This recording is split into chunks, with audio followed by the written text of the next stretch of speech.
أعوذ بالله من الشيطان الرجيم بسم الله الرحمن الرحیم رب اشرح لي صدری ویسر لي امری واحلل عقدۃ من لسانی یفقہوا قولی۔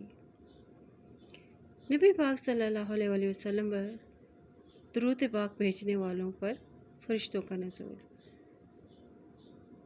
نبی پاک صلی اللہ علیہ وسلم پر درود بھیجنا ایمان کا جز ہے اور خیر و برکت کو سمیٹنے کا باعث بھی ہے، اور جو کوئی اس سے اعراض کرے اس کے لیے تباہی ہی تباہی ہے، اور ایسا بدبخت شخص اپنے آپ کو ہلاکت میں ڈالنے والا ہے۔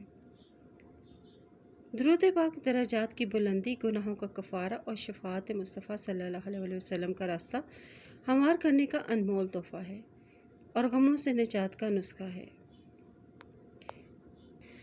نبی پاک صلی اللہ علیہ وسلم نے ارشاد فرمایا کہ اللہ تعالیٰ نے میری امت کے لوگوں کا سلام مجھے پہنچانے کے لیے فرشتے مقرر کر رکھے ہیں جو زمین پر گشت کرتے رہتے ہیں، اور نبی پاک صلی اللہ علیہ وسلم نے ارشاد فرمایا کہ اپنے گھروں کو قبرستان نہ بناؤ اور میری قبر کو میلہ گاہ نہ بنانا۔ تم میرے اوپر درود پاک پڑھو، بے شک تمہارا درود مجھے پہنچایا جاتا ہے جہاں کہیں بھی تم ہو۔ سبحان اللہ۔